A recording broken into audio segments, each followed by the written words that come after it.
All right, welcome back. We're on Chapter 10. You've already heard the basic intro to Chapter 10. We are going into business torts. Now, I haven't really dealt with torts except in passing. But let's first deal with the basic definition of what a tort is. A tort, again, as I joked about earlier, is not a dessert. It involves a personal injury to a person or a person's property or to a company / company's property. The most basic example, as I continue to give, is a car accident, which involves the notion of possible personal injury as well as property damage to your vehicle. So that is essentially what a tort is. Don't get freaked out by this word that you've never heard before, because torts simply involve some type of injury to person or property, or in this case, as we'll be discussing in Chapter 10, to businesses or to the people associated with businesses, whether they be business owners or employees or even contractors, and how they're involved in what actually occurs in the event that there is a basis for civil liability, for damages in a civil court for these types of injuries. So if you'll please turn to page 224 of your text, that's where we start our introduction to tort law. I've already defined what a tort is for you. The formal definition of a tort you'll find in the right-hand bar on page 225. It's a harm caused by one person to another, other than through breach of contract, and for which the law provides a remedy. Again, it's exactly what I said before and what I've said in the past. You can have lawsuits where a contract is breached and a tort also occurs. You can have lawsuits, generally speaking, that involve both things for effectively the same set of events. And in fact, lawyers look for those types of possible couplings between a breach of contract and a violation of tort law. However, as we discussed in contracts, and as we'll be discussing today, breach of contract and violation of tort law involve separate types of remedies. What types of things can the person who's been harmed get back as a result of the defendant's violation of a contract or of this notion of tort? And the remedies can be very different from what we've already discussed equitably, including an injunction, to what we are going to again be discussing with regard to actual civil damages. So we see a number of different torts listed using bullet points on page 225. You'll see trespass to land, deceit or fraud, negligence. Those are the first three that we touch on here. And you'll see each one of those concepts defined for you in the right-hand bar. A trespass to land, everybody here should understand what a trespass is. It's the intentional wrongful interference with someone's possession of land. Literally, normally, physically, actually entering onto somebody's property interferes with their ability to exercise a right to that property. And that, there might be a remedy for that under law. If there's particular damage caused by virtue of the trespass, then there could be money damages actually assessed against the defendant. But a trespass is the intentional interference with another person's right to their own private property.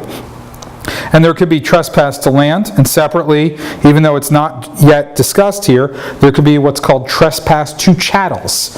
And chattels is personal property. So distinguish trespass to land, meaning real property, and trespass to chattels, meaning personal property.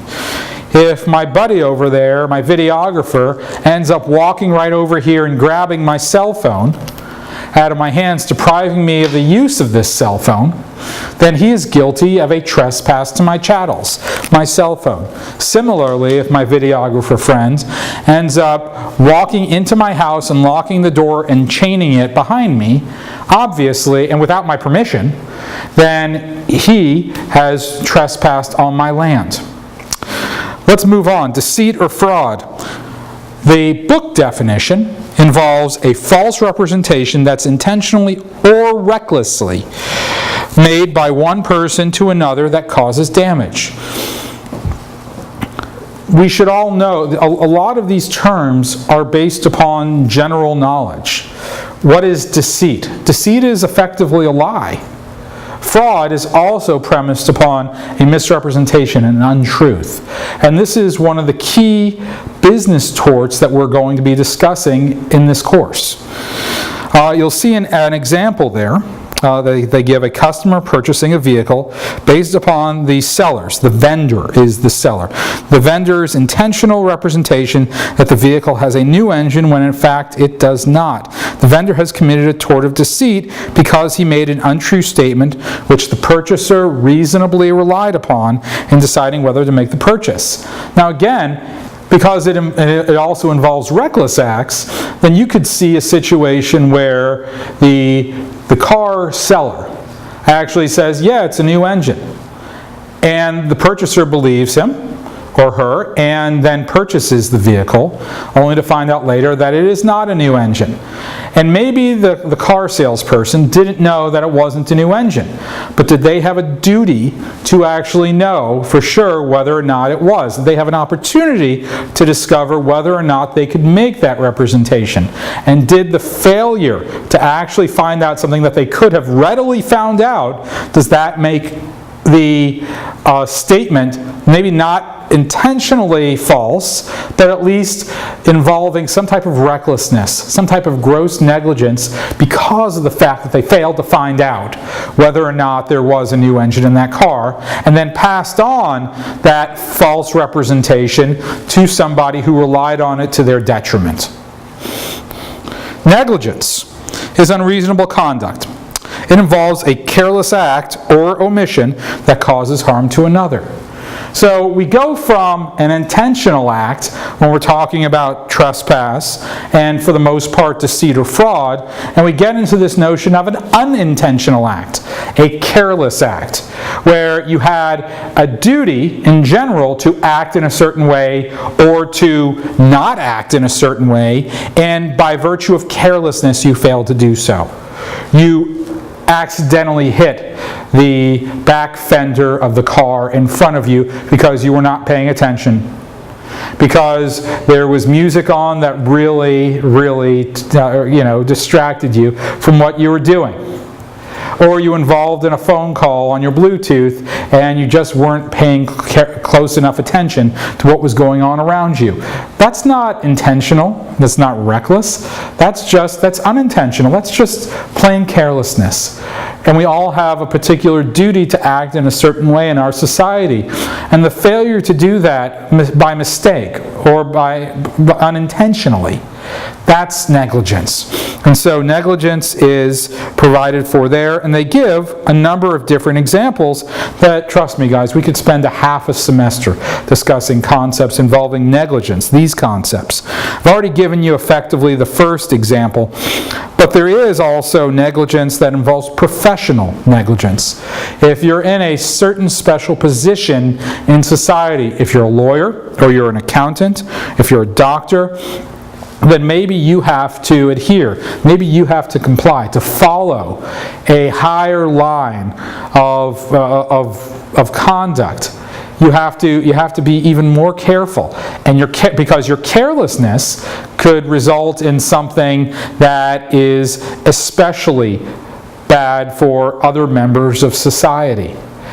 We attach special significance to these people because we entrust them with what happens to us in a courtroom, or what happens to us when we have to file something with Canada Revenue, or when we go in for a doctor's visit or go in for surgery. We entrust them with our very health, with our own future safety. So we make those professionals generally follow a higher standard of what is negligence. It's not a matter of what you, a non-lawyer, might do. Rather, we have special training as lawyers, and because we have that training, then we have to follow a higher level of competence. Carelessness is much less an excuse under those circumstances. You'll see a couple of other examples there involving consumer products, as well as the final one on page 225 involving a bar overseeing a customer. Maybe some of you have worked in the hospitality industry as a server, as a bartender, and you know when you get a drunk customer who then you find out may want to drive their vehicle, that you have to perhaps take additional steps to make certain that that person does not actually get behind the wheel. Page 226. They give additional issues with regard to the law of torts and with regard to remedies in particular. There may be a violation of tort, but you also have to, just like we would do with breaches of contracts, you're going to have to determine whether or not what type of remedy that the person who's been hurt is entitled to. Now, if I were to step foot on your land as a part of a trespass, and you were to see it, but I was to walk immediately off, yes, I have, in fact, violated a tort. I have intentionally trespassed on your land. However, what is the remedy? What type of harm did you actually sustain? What type of harm? Do you deserve money damages because I happened to step on your land for a brief moment? Probably not. If there's a fear that I could do it again, then there might be another remedy, and it's something along the lines of what we discussed before when we were talking about contracts, meaning that you could get an injunction against me to stop me from continuously stepping onto your land and in some way preventing your free ability to use your land as you see fit. Continuing. Look at the two examples on page 226. Just read them over. Example 1, you'll find that the driver of that vehicle can be found negligent and can be held liable for damages. But in the second example, there's no act of carelessness involved in that second example. And even though perhaps the driver caused damage, it wasn't because of anything that he could necessarily have controlled for. Now we come on page 227 to this issue of how we can categorize torts. And it's something that I mentioned before in passing, but there are intentional torts, and there are torts involving negligence, and then we'll discuss down the line there are torts involving strict liability or even absolute liability. And we're going to deal with those in time because depending upon how something is categorized, the person who has been found responsible for that type of tort may be subject to a different range of damages or remedies.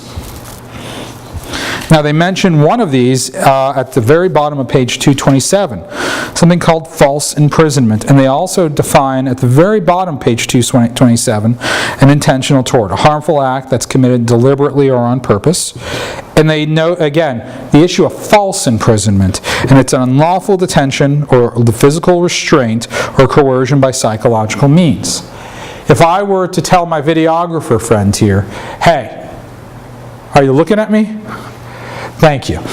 I'm not going to let you leave here, okay? And I run over here to this door, and I lock it, and I bar him.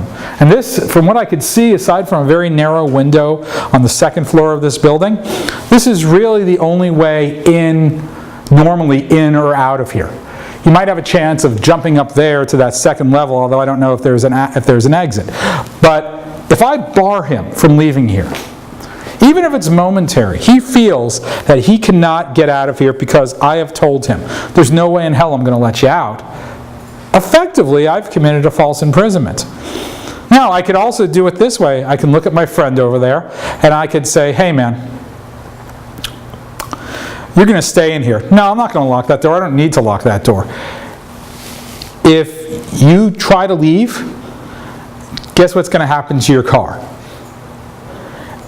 I can use some type of psychological coercion, some type of psychological force on him, which says, okay, I really don't want something to happen to my car, so therefore, I guess I'm going to have to stay here, and hopefully Derek actually, returns to some measure of sanity and eventually lets me get out. That's also false imprisonment. And we see instances of this, and you probably have seen instances of it in books and on TV and in the movies, of where somebody feels compelled to stay where they don't want to stay.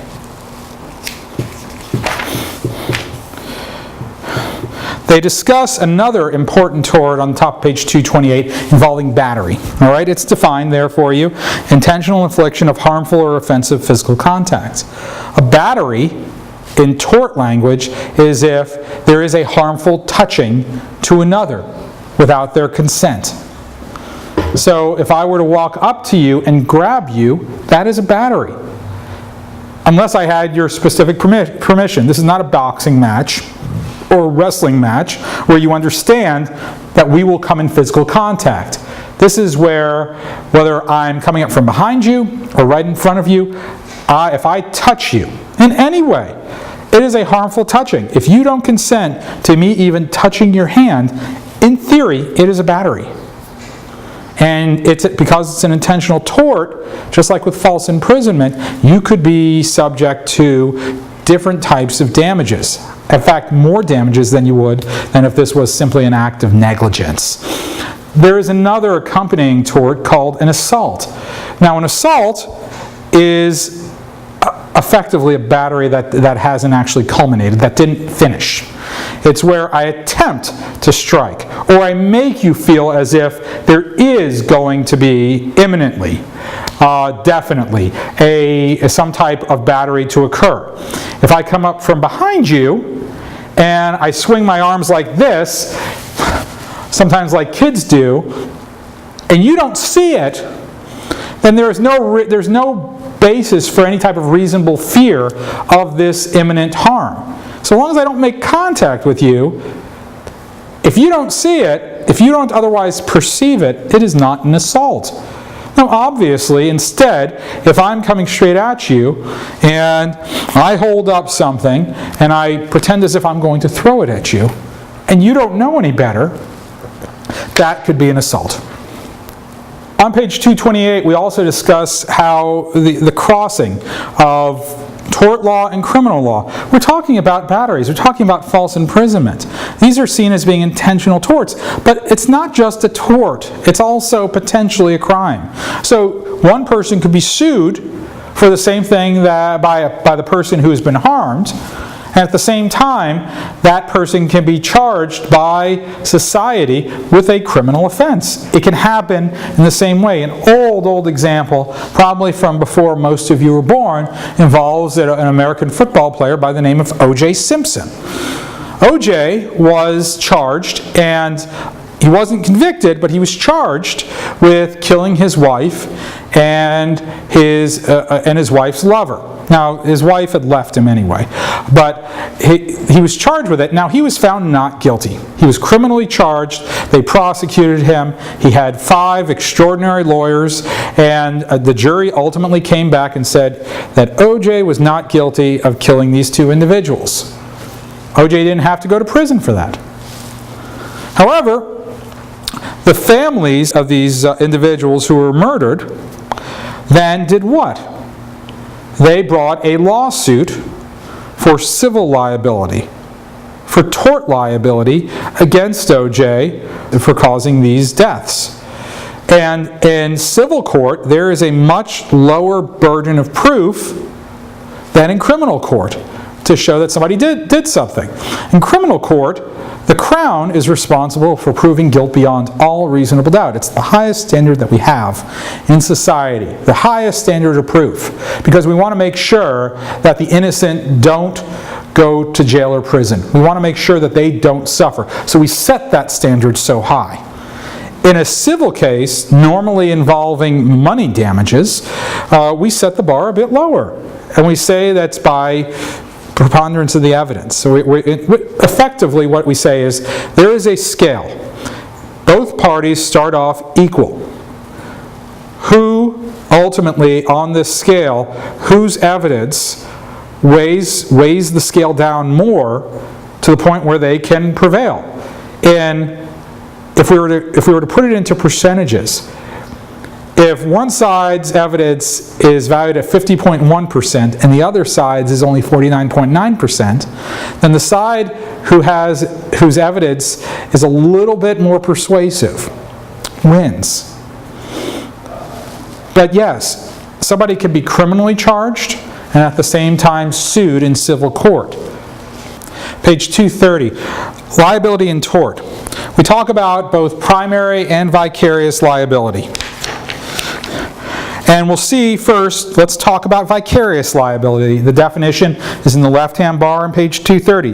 The liability that an employer has for the tortious acts of an employee committed in the ordinary course or scope of employment. Vicarious liability is also known by the Latin phrase respondeat superior. I didn't see it in the book, but it is, again, referred to by the phrase respondeat superior.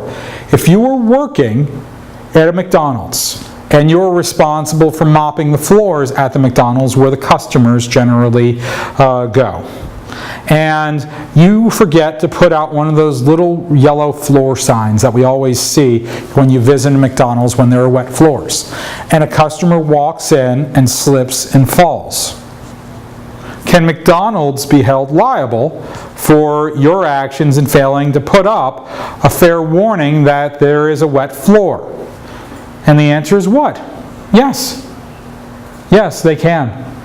That falls within the ordinary course of business, and McDonald's is ultimately responsible for the injuries to the person who was harmed by your carelessness, by your negligence. Is that fair? Yeah, it's fair. It really is fair. Because think about it. Say you're the person who actually slips and falls.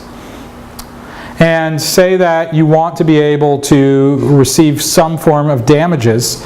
Do you actually think that if you sue the McDonald's employee that you have any real hope of collecting any type of damages that can make you whole once again? The answer is no.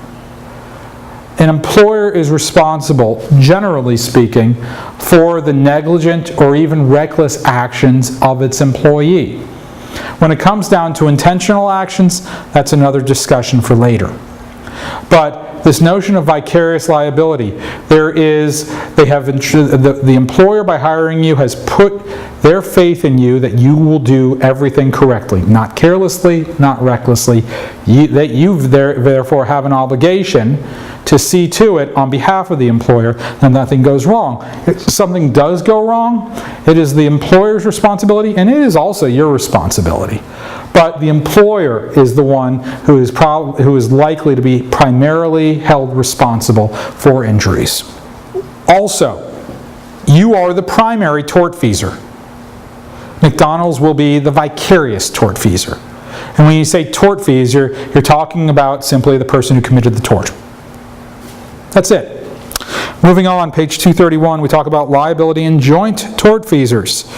First of all, tortfeasor is specifically defined, and then joint tortfeasors involve obviously two or more people who the court has held should be jointly responsible for the plaintiff's loss or injuries. Now, when that happens, generally speaking, that means that each individual jointly is responsible for 100% of the damages. We call that joint and several liability. Joint and several liability.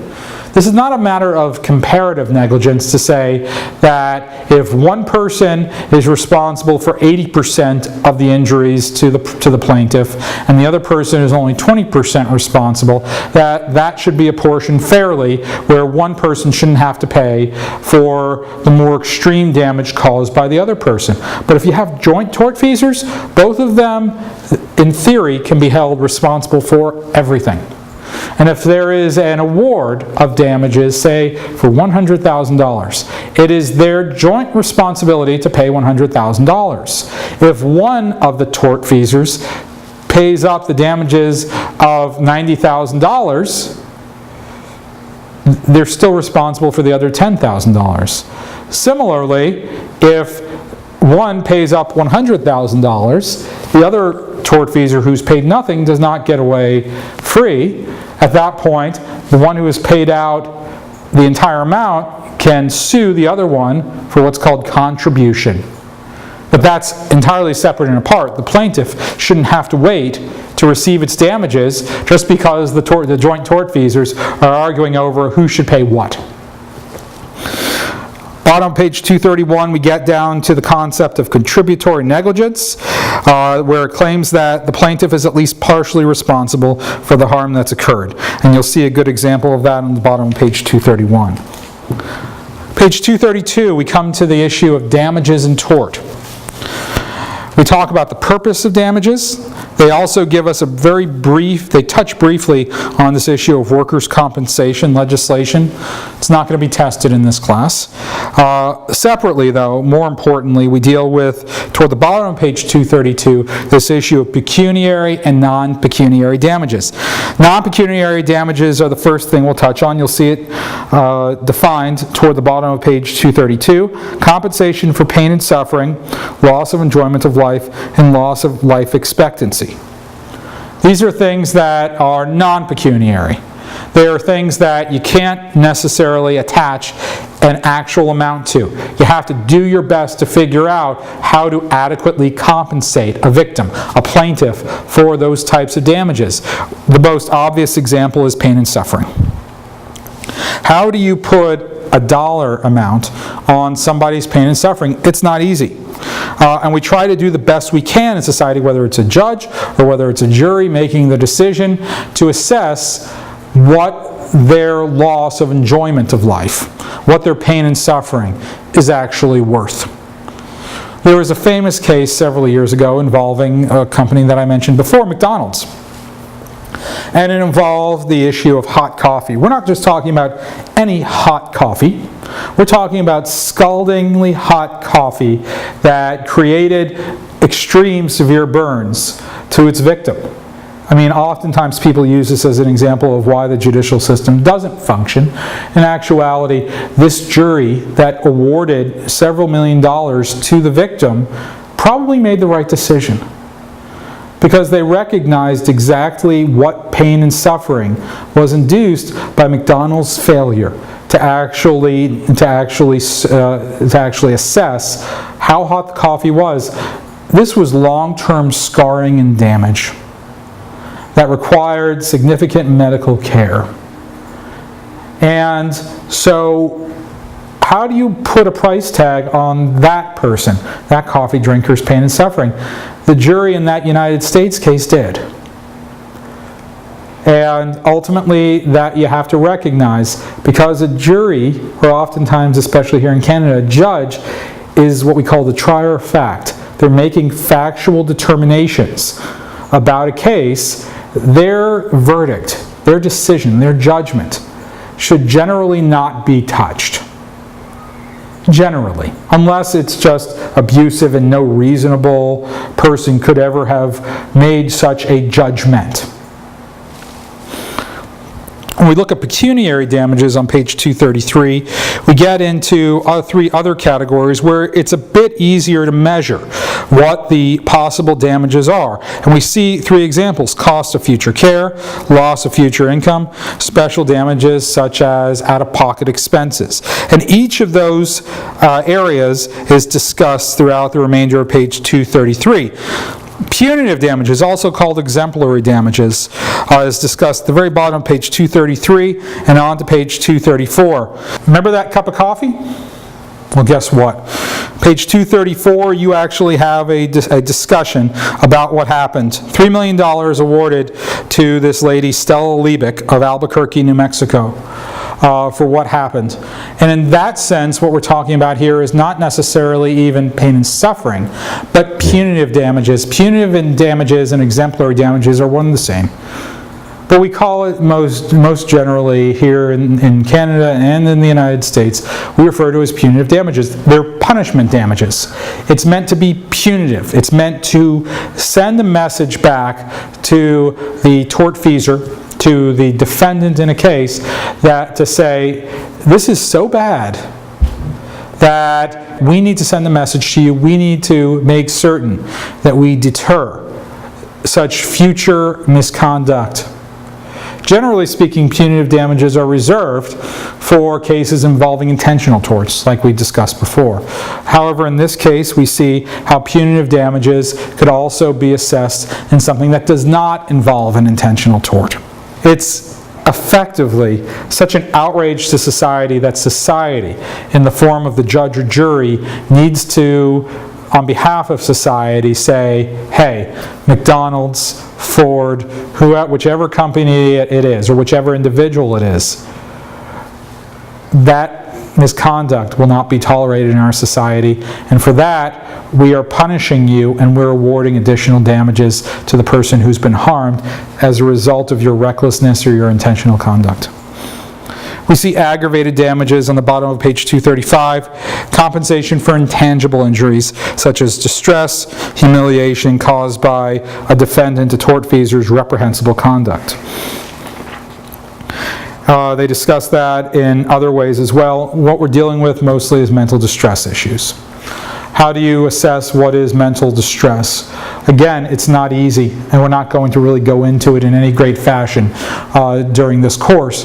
But obviously, if there is the infliction of emotional distress, especially the intentional infliction of emotional distress, then these types of aggravated damages could also be awarded atop whatever physical damage that you might otherwise see, atop of whatever property damage may occur.